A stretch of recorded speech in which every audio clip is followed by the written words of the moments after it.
Assalamualaikum warahmatullahi wabarakatuh. Selamat pagi seluruh anak-anak ibu kelas 9 di SMP Negeri 1 Sekayu.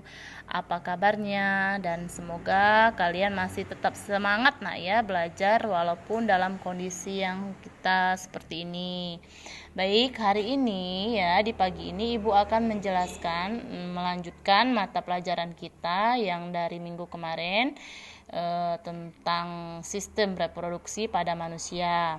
Minggu kemarin kita sudah mempelajari pembelahan mitosis dengan pembelahan meiosis ya. Jangan lupa itu diingat dan dibuka lagi bukunya.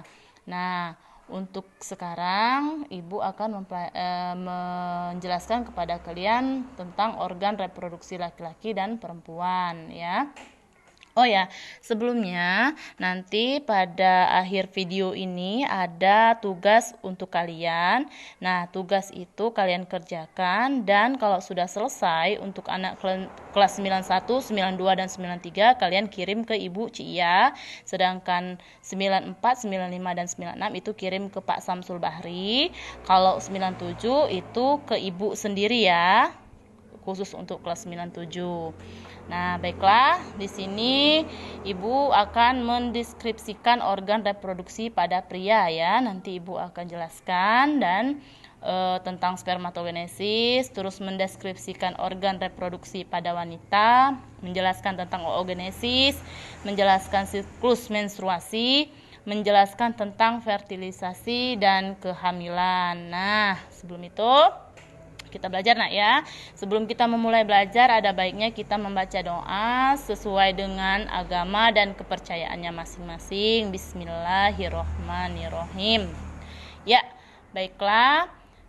Di sini Ibu akan jelaskan definisi reproduksi. Reproduksi itu berasal dari kata re dan produksi. Nah, re itu artinya kembali, sedangkan produksi itu berarti menghasilkan. Nah, jadi didefinisikan di sini yaitu cara makhluk hidup untuk menghasilkan individu baru yang memiliki sifat yang sama dengan induknya. Nah, sifat yang sama ini maksudnya dari jenis ya. Misalnya manusia melahirkan manusia, hewan melahirkan hewan, seperti itu. Nah, untuk apa sih reproduksi itu? Apa gunanya reproduksi itu dalam kehidupan? Ya, untuk mempertahankan atau melestarikan jenisnya. Jadi kalau kita tidak melakukan reproduksi, maka kehidupan kita tidak akan bertahan ya, tidak akan lestari selamanya ya, akan punah itu. Nah, ini ada organ reproduksi pada pria dan wanita. Itu ya, kalau yang pria dia menghasilkan gamet jantan atau yang disebut dengan spermatozoa atau sperma ya, dibentuknya itu di testis. Sedangkan pada wanita dia menghasilkan sel telur atau ovum yang dibentuk di dalam ovarium. Oke, itu bedanya ya. Kalau pria dia menghasilkan sperma, kalau wanita dia menghasilkan sel telur. Nah, untuk itu kalian buka buku kalian halaman 8, di situ kalian bisa lihat organ reproduksi pada laki-laki. Ada gambarnya di situ ya, organ reproduksi pada pria ya atau laki-laki. Nah, organ reproduksi pada pria ini terdiri dari dua bagian, ada bagian dalam dan ada bagian luar ya. Nah, yang pertama di sini ada vas deferens ya. Yang nomor 1 itu keterangannya vas deferens. Yang nomor 2 ini fascicula seminalis. Yang ketiga ini adalah kelenjar prostat. Yang keempat ini adalah kelenjar Kupffer ya. Ini bagian dalam semua ya. Nah, sedangkan yang nomor 5 ini adalah penis. Ini gambar nomor 5 ya. Nomor 5 itu adalah penis, itu bagian luar. Ada lagi yang nomor 6 ini adalah skrotum. Skrotum ini pembungkus dari testis ya. Terus yang nomor 7 itu adalah epididymis, nomor 8 adalah testis, dan nomor 9 adalah gland penis atau kepala penis. Nah, itu kalau yang bagian luarnya berarti penis dengan itu termasuk skrotum, itu termasuk bagian luarnya, dan yang lainnya itu bagian dalam. Baik, sekarang Ibu akan jelaskan tentang proses alur perjalanan sperma. Proses alur perjalanan sperma itu dimulai di dalam testis ya. Ini testis. Testis itu bagian yang bentuknya bulat telur ya, yang tersimpan di dalam skrotum. Nah, dia di situ fungsinya memproduksi sperma dan hormon testosteron. Sudah diproduksi di dalam testis, kemudian dibawa ke epididymis dan ke saluran melalui saluran vas deferens dan vasikula seminalis ini ya. Nah, di situ di vasikula seminalis itu bagiannya itu berbentuk seperti kantong kecil berukuran kurang lebih 5 cm. Dia terletak di belakang kantong kemih. Nah ya, fungsinya itu menghasilkan zat-zat yang diperlukan untuk perkembangan sperma. Jadi disitulah dia melakukan perkembangan sperma. Kemudian dilanjutkan ke nomor 3, ini adalah kelenjar prostat ya. Kelenjar prostat ini dia bentuknya seperti kue donat di situ nak ya, yang terletaknya di bawah kantong kemih. Di situ fungsinya dia menghasilkan cairan bersifat asam. Kemudian keempat masuk ke kelenjar kover dan akhirnya sperma tadi akan disalurkan melalui yang ini ya, ini namanya uretra ya. Uretra ini itu tempat keluarnya sperma ya. Uretra ini adalah saluran tempat keluarnya sperma, saluran yang terdapat di dalam penis ya. Tuh. Atau selain sperma juga urin ya, tempat keluarnya sperma atau urin. Itu organ reproduksi pada pria. Bisa lebih jelasnya kalian bisa buka buku kalian nak ya. Di buku kalian ada fungsinya di situ halaman 9 ya. Lebih lengkap lagi kalian lebih baca lagi di situ ya. Baik, sekarang kita akan lanjutkan, Ibu akan lanjutkan ke spermatogenesis. Apa itu spermatogenesis?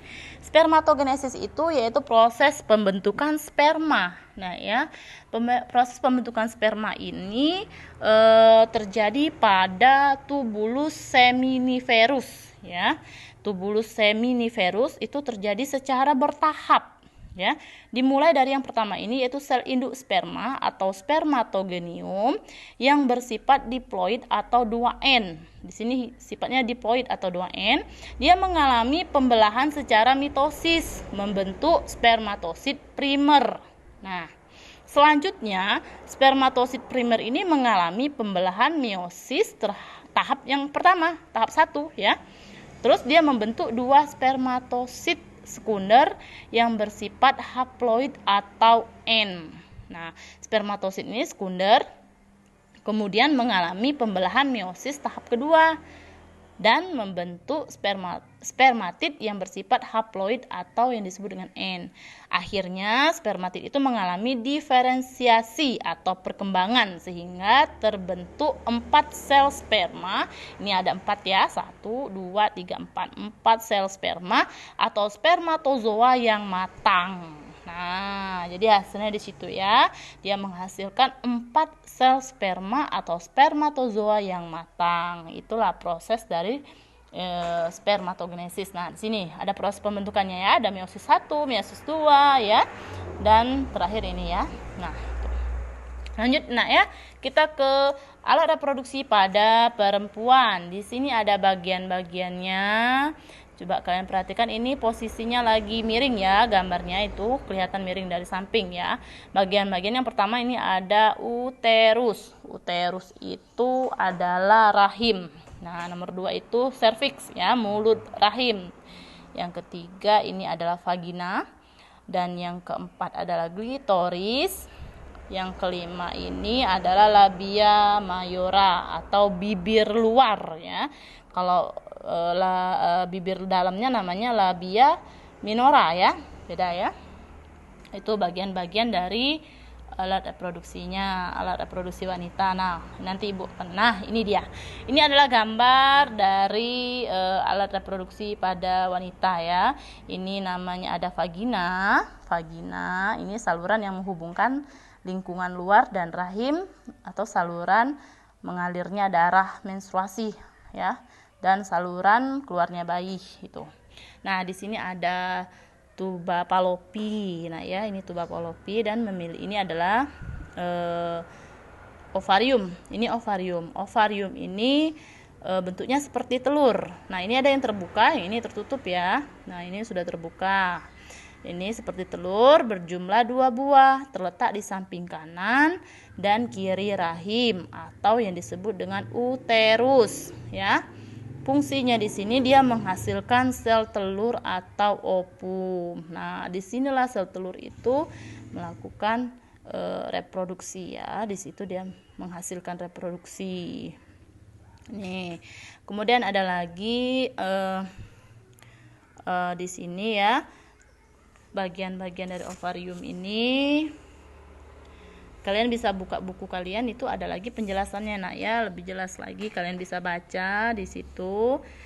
Pada saat wanita yang sudah dewasa itu dia sudah bisa menghasilkan sel telur. Nah, ya, pada waktu dia sudah menstruasi, nah, sel telur itu keluar dan menempel pada tuba Fallopi. Ini tuba Fallopi itu ini, nak, ya, nak. Nah, bagian-bagian ini nih, ya, itu saluran tuba Fallopi. Nah, ini tuba Fallopinya, ya. Nah, ini tuba Fallopi di situ.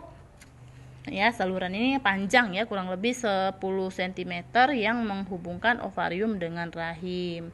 Disinilah bertemunya antara sperma dengan sel telur, ya. Jadi sel telurnya itu menunggu di sini di tuba Fallopi. Nanti kalau sudah ada pembuahan, masuklah sperma di situ, maka akan terjadilah fertilisasi. Nanti kalau sudah terjadi akan dibawalah ke rahim, nempel di situ. Itu bagian-bagiannya, ya, dari reproduksi pada perempuan. Nah, ini rahim. Uterus atau rahim ini merupakan organ yang dimiliki dinding yang tebal. Ia memiliki bentuk seperti buah pir yang terbalik. Secara normal, rahim itu terletak di atas kantung kemih, ya. Ya, fungsinya itu untuk perkembangbiakan janin. Pada saat seseorang perempuan tidak hamil, maka rahim itu biasanya memiliki ukuran 5 cm. Kalau pada seorang yang perempuan yang sudah hamil, rahim itu dia mampu mengembang hingga 30 cm ukurannya, menyesuaikan dengan perkembangan bayi. Nah, ini dinding rahim atau endometrium, ya. Ini vagina. Itu vagina itu merupakan saluran yang menghubungkan lingkungan luar dengan rahim. Di sini vagina ini tersusun atas otot-otot elastis, dilapisi selaput membran yang disebut dengan selaput darah atau himen. Oke, ini, ya, ini adalah bagiannya organ reproduksi wanita, tampak dari depan dan dari samping. Oke, lebih jelasnya kata ibu tadi kalian buka buku, ya. Ya. Baik, sekarang ibu akan jelaskan lagi, lanjut ke proses pembentukan ovum atau oogenesis, ya. Nah, proses pembentukan ovum atau oogenesis kalian bisa lihat gambarnya, ya. Kalau kurang jelas di sini bisa boleh ada buku di halaman 20. Pada gambar itu kamu dapat melihat bahwa di dalam ovarium itu terdapat folikel yang berukuran kecil dengan calon bakal sel telur di dalamnya atau yang disebut dengan folikel primordial, ya.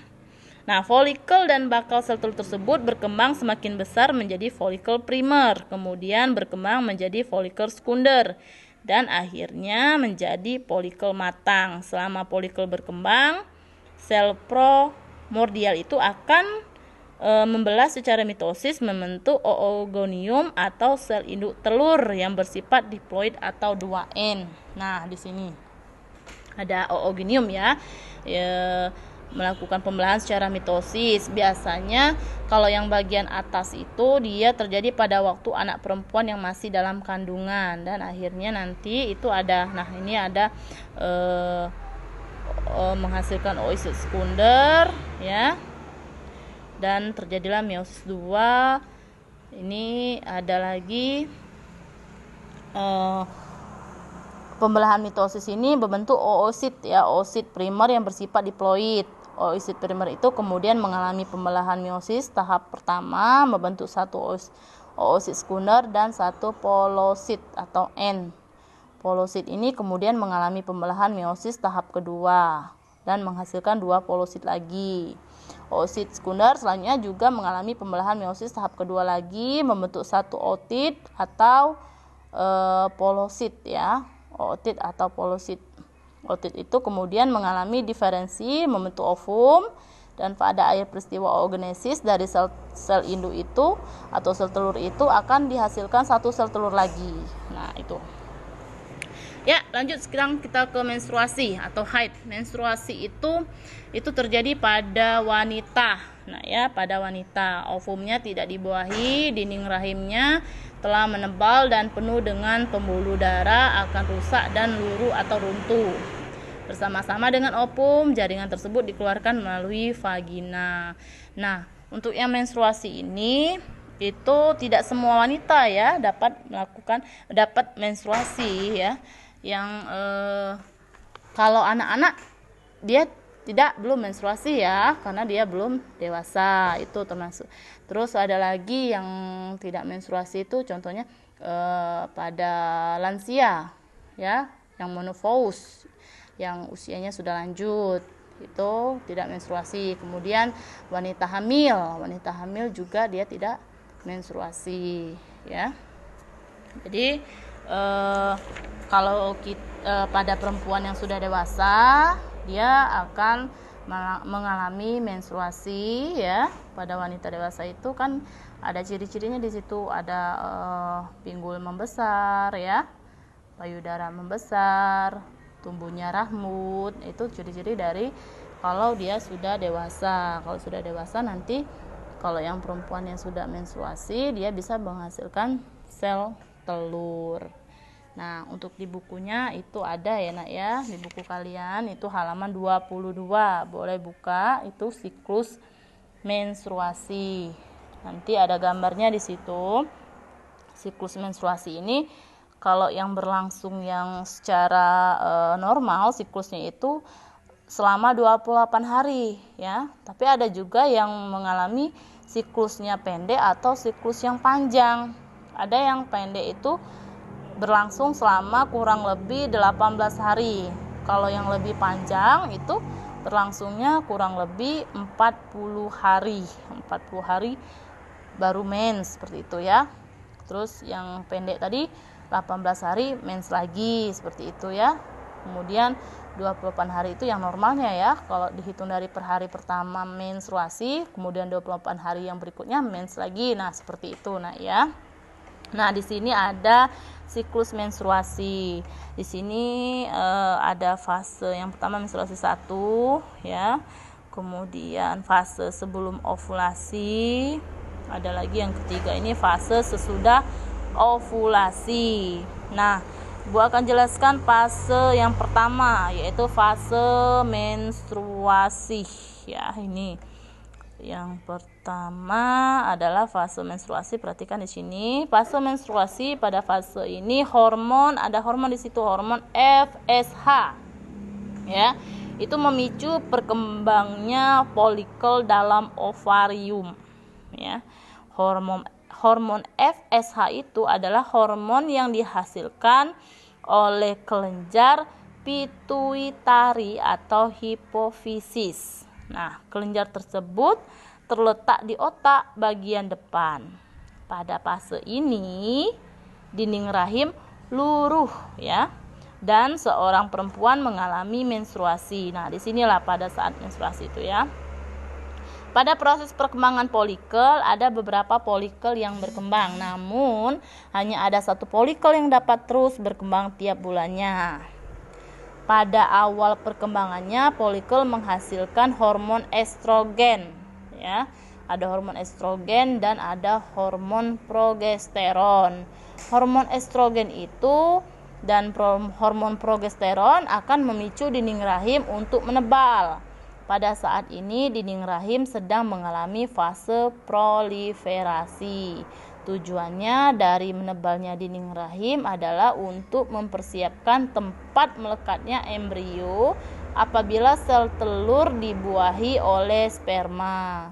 Ada lagi fungsi lain dari hormon estrogen itu adalah memicu kembali kelenjar pituitari untuk menghasilkan hormon FSH dan LH.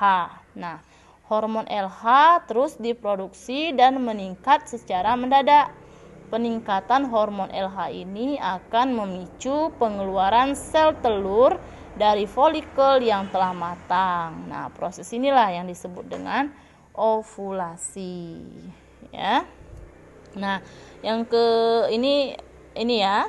Nah, terus kita lanjut ke fase ketiga. Fase ketiga adalah fase yang disebut dengan fase sekretory, ya. Fase sekretory. Itu folikel yang telah melepaskan sel telur akan berubah menjadi korpus luteum. Sel telur yang telah diovulasikan akan ditangkap oleh fibriae dan akan bergerak menuju tuba Fallopi. Jika pada saat itu sel telur tidak dibuahi oleh sperma atau tidak terjadi fertilisasi, maka akan dikirimkan sinyal tertentu pada korpus luteum, ya, untuk tidak memproduksi hormon estrogen dan progesteron lagi. Dengan demikian, fase ini jumlah hormon estrogen dan progesteronnya pada perempuan menjadi rendah. Rendahnya hormon estrogen dan progesteron itu menyebabkan jaringan penyusun dinding rahim rusak dan pembuluh darah yang ada pada dinding rahim pecah, ya, sehingga perempuan akan mengalami yang namanya menstruasi itu. Nah, ya, ini gambarnya. Kalian bisa lihat lagi di buku kalian ada siklus yang dialami pada dinding rahim. Gambarnya untuk lebih jelas lagi, kalau tidak kelihatan dari yang Ibu berikan ini, kalian bisa lihat di buku kalian lebih jelas lagi ini gambarnya. Itu untuk siklus menstruasi. Jadi menstruasi ini dia terjadi hanya pada perempuan, nah ya, pada perempuan. Dan perempuannya tadi kata ibu, ya. Nah, lanjut kita fertilisasi. Fertilisasi yaitu proses peleburan antara satu sel sperma dengan satu sel telur atau ovum yang sudah matang, ya. Yang sudah matang, fertilisasi berarti sudah bertemunya antara sel sperma dengan sel ovum, ya, yang sudah matang. Terus terjadilah fertilisasi. Jadi nanti fertilisasi itu bisa membentuk zigot di situ. Nah, zigot, ada zigot kan? Zigot yang terbentuk setelah terjadi fertilisasi akan melakukan pembelahan. Selanjutnya berkembang menjadi embrio yang akan menuju ke rahim. Kemudian tertanam atau implantasi ke dalam endometrium yang Ibu jelaskan tadi, ya. Pada kondisi ini seseorang perempuan mengalami kehamilan, ya. Nah, itu ya. Nah, embrio itu berkembang dalam kandungan sehingga menjadi bayi yang siap lahir selama 9 bulan 10 hari atau sekitar 37 minggu. Perkembangan embrio pada kandungan dapat dibagi menjadi beberapa periode. Nah, ini ada periode-periodenya. Yang pertama, ya, periode pakai trimester pertama, ya. Contohnya di ini. Ini periode terbentuknya hampir semua organ tubuh di sini. Janin sangat rentan terhadap radiasi, obat atau alkohol. Oleh karena itu ibu hamil harus memiliki nutrisi yang baik dan menjauhi kebiasaan buruk, ya. Ada lagi yang terakhir ini adalah pada saat dia sudah mengalami perkembangan dari bulan ke bulan, ya, dan akhirnya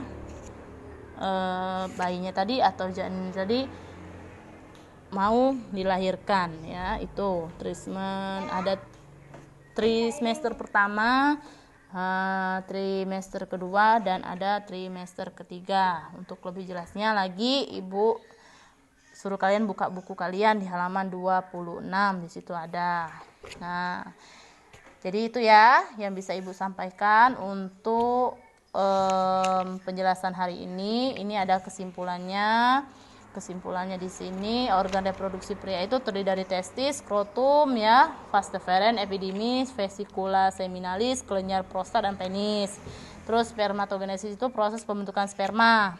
Organ reproduksi wanita itu terdiri dari ovarium, tuba falopi, uterus, dan vagina. Terus lagi oogenesis adalah proses pembentukan sel telur atau ovum. Terus ada 3 macam fase di situ ya. Siklus menstruasi ada fase menstruasi, fase foliferasi, fase sekretori ya.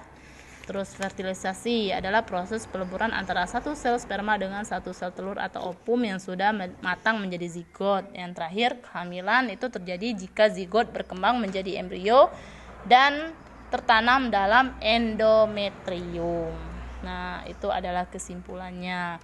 Nanti di akhir video ini ada tugas. Tugas kalian nanti ada di situ yang Ibu sebutkan tadi, Nak ya. Kalau yang untuk kelas 91, 92 dan 93 itu tugasnya kirim ke Ibu Cia. Kalau untuk 94, 95 dan 96 itu nanti tugasnya kirim ke Pak Samsul Bahri. Sedangkan kelas 97 itu nanti tugasnya kirim ke Ibu sendiri ya, Ibu Pera. Nah, di sini ada soal ya di sini, tapi bukan yang ini. Ini nanti tugasnya yang terakhir. Nah, ini tugasnya ya, Nak ya. Tugas kalian bacalah buku siswa halaman 8 sampai halaman 34. Dan yang terakhir kerjakanlah kegiatan ayo kita selesaikan pada halaman 30 ya. Paham? Silakan kerjakan tugasnya. Ibu akhiri. Wassalamualaikum warahmatullahi wabarakatuh.